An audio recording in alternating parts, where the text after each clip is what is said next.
everybody, నేను మీ English teacher. Welcome back to our channel. I hope everyone is doing well. This video is about kids related sentences. ఈ హాలిడేస్లో మీ పిల్లలకి English నేర్పించాలి అనుకుంటే మీరు డైలీ యూస్ చేస్తూ ఉండే సెంటెన్సెస్ని ఇంగ్లీష్లో మాట్లాడటానికి ట్రై చేయండి.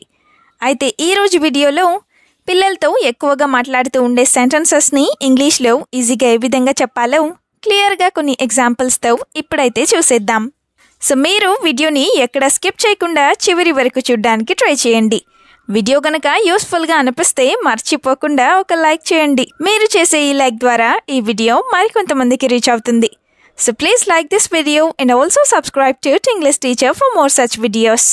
ఇప్పుడైతే ప్రీవియస్ వీడియోలో నేను మిమ్మల్ని 2 క్వశ్చన్స్ అడిగాను కదా, వాటి యొక్క ఆన్సర్స్ని చూసేద్దాం. ఫస్ట్ వన్ ఈజ్ వానపాము. వానపాముని మనం ఇంగ్లీష్లో ఎర్త్ వార్మ్ అని చెప్తాం. Now the second question is నువ్వు ఏ కంపెనీలో పనిచేస్తున్నావు? ఈ సెంటెన్స్ని ఇంగ్లీష్లో in which company are you working? ఈ విధంగా అడుగుతాం. ఇప్పుడైతే ఈ వీడియోలో మీకోసం 2 క్వశ్చన్స్ అయితే ఉంటాయి కదా. వాటిలో ఫస్ట్ వన్ ఈజ్ ఈ పిక్చర్లో కనిపిస్తున్నది మీ అందరికీ తెలిసే ఉంటుంది, ఏనుగు దంతం. అయితే ఏనుగు దంతాన్ని ఇంగ్లీష్లో ఏ విధంగా చెప్తాం? What do we call this in English? Let me know in the comments. ఇప్పుడు మీకోసం సెకండ్ క్వశ్చన్, అదేంటంటే నువ్వు ఇంతలా ఎందుకు దగ్గుతున్నావు? ఈ సెంటెన్స్ని మీరు ఇంగ్లీష్లో ఎలా అడుగుతారో తప్పకుండా కామెంట్ సెక్షన్లో కామెంట్ చేసి నాకు చెప్పండి. ఇదే విధంగా మీ సపోర్ట్ని ఎప్పుడూ మీ లైక్స్ అండ్ కామెంట్స్ ద్వారా తెలియజేస్తూనే ఉండండి. ఇప్పుడైతే లేట్ చేయకుండా మన వీడియోని స్టార్ట్ చేసేద్దాం. Let's get started. First sentence of this video is చేతిలో ఏముంది చూపించు. పిల్లలు ఏది పడితే అది పట్టుకుంటూ ఉంటారు కదా, అప్పుడు ఈ విధంగా అడుగుతూ ఉంటారు. అయితే దీన్ని ఇంగ్లీష్లో show me what you have in your hand. Show me what you have in your hand. ఈ విధంగా అడుగుతాం. షో మీ అంటే చూపించు అని. Now the first example is I feel like you have a worm in your hand. Show me once. I feel like you have a worm in your hand. Show me once. Or so show me once.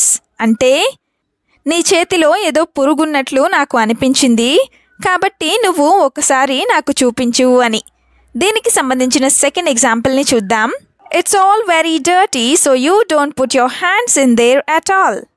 Or it is all very dirty, so you don't put your hands in there at all. అంటే అక్కడంతా చాలా మురికిగా ఉంది, కాబట్టి నీ చేతులని అక్కడ అస్సలు పెట్టకు అని.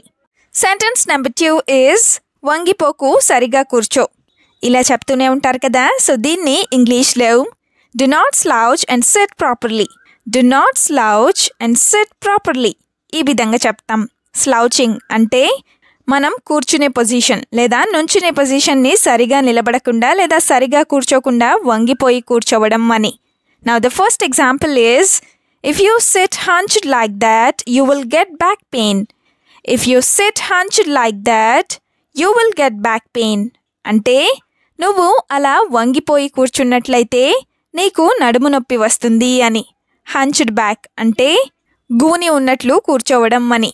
Another example is don't sit like that. If you sit like this, you will get used to it.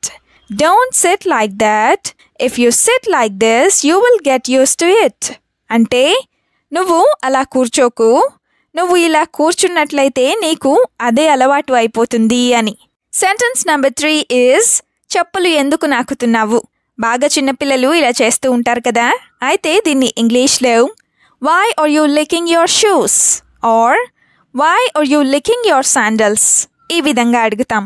licking అంటే నాకడం అని. Now the first example is if you lick your shoes like this, you will get many diseases. If you lick your shoes like this, you will get many diseases. అంటే నువ్వు గనక ఇలాగా నీ షూస్ని నాకినట్లయితే నీకు చాలా రోగాలు వస్తాయి అని. Another example is if I see you licking your shoes, I will beat you. Or if I see you again licking your shoes, I will beat you.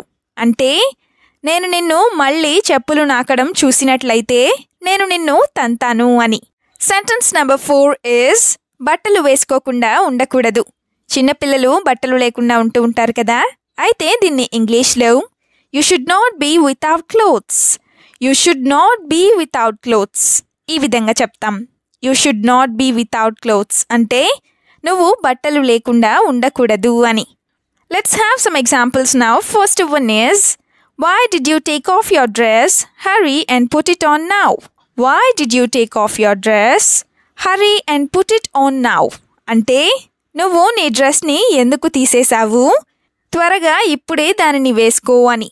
Putting on అంటే వేసుకోవడం అని. టేకింగ్ ఆఫ్ అంటే తీసేయడం అని.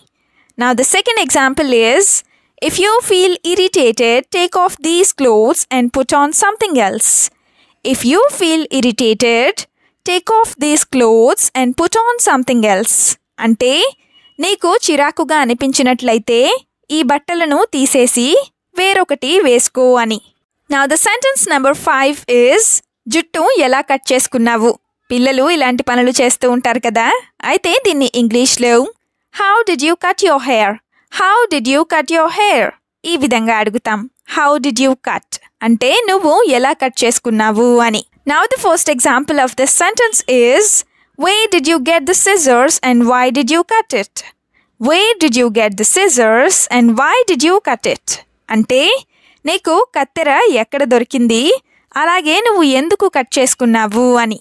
Now the example number 2 is, are you crazy? Does anyone cut their hair like this? Are you crazy? Does anyone cut their hair like this? అంటే నువ్వు పిచ్చివాడివా లేదా నీకేమైనా పిచ్చా? ఎవరైనా జుట్టుని ఇలా కత్తిరించుకుంటారా అని. Does anyone cut their hair అంటే ఎవరైనా వాళ్ళ జుట్టుని కట్ చేసుకుంటారా అని. సెంటెన్స్ నెంబర్ 6 ఈజ్, అవన్నీ లాగడం మానేయ్. పిల్లలన్నాక ఏదో ఒకటి లాగుతూనే ఉంటారు కదా. సో దీన్ని ఇంగ్లీష్లో you stop pulling all them or you stop dragging all them. ఈ విధంగా చెప్తాం. పుల్లింగ్ ఆర్ డ్రాగింగ్ అంటే లాగడం అని. Now the first example is, all of them fell down because you pulled one. All of them fell down because you pulled one. అంటే అవన్నీ కింద పడిపోయాయి ఎందుకంటే నువ్వు ఒకటి లాగావు కాబట్టి అని. లేదా నువ్వు ఒకటి లాగడం వల్ల అవన్నీ కింద పడిపోయాయి అని. Another example is, don't go to them at all, do something else. Don't go to them at all, do something else or you do something else.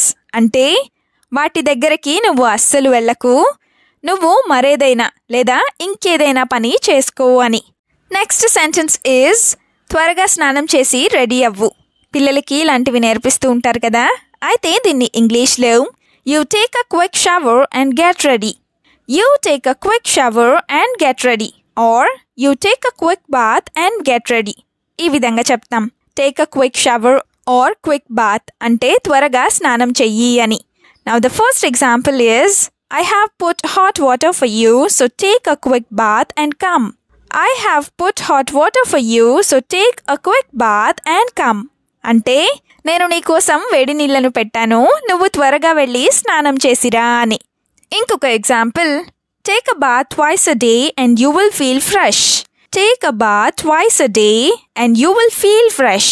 అంటే నువ్వు రోజుకి 2 పూటలు స్నానం చెయ్యి, నీకు చాలా ఫ్రెష్గా అనిపిస్తుంది అని. Now the last sentence is, నువ్వు ఇంకా నిద్రపోలేదా? పిల్లలు లేట్గా పడుకున్నప్పుడు ఇలా అడుగుతూ ఉంటారు కదా. అయితే దీన్ని ఇంగ్లీష్లో are you still not asleep? Are you still not asleep? ఈ విధంగా అడుగుతాం. స్టిల్ అంటే ఇంకా అని, అస్లీప్ అంటే నిద్రపోవడం అని. For example, do you know what time it is? Why haven't you fallen asleep yet? Do you know what time it is? Why haven't you fallen asleep yet? అంటే ఇప్పుడు టైం ఎంత అయిందో నీకు తెలుసా? నువ్వు ఇంకా ఎందుకు నిద్రపోలేదు లేదా ఇంకా ఎందుకు పడుకోలేదు అని. Another example is, if you sleep late now, you won't wake up early in the morning. If you sleep late now, you won't wake up early in the morning. అంటే నువ్వు ఇప్పుడు లేట్గా నిద్రపోయినట్లయితే ఉదయం త్వరగా నిద్ర లేగవవు లేదా ఉదయం త్వరగా నిద్ర లేవలేవు అని. వీడియోని ఎండ్ వరకు చూసినందుకు థ్యాంక్ యూ సో మచ్. వీడియోలో ఉన్న సెంటెన్సెస్ అన్నీ తరచూ ప్రాక్టీస్ చేస్తూ ఉన్నట్లయితే you will become a better and fluent English speaker.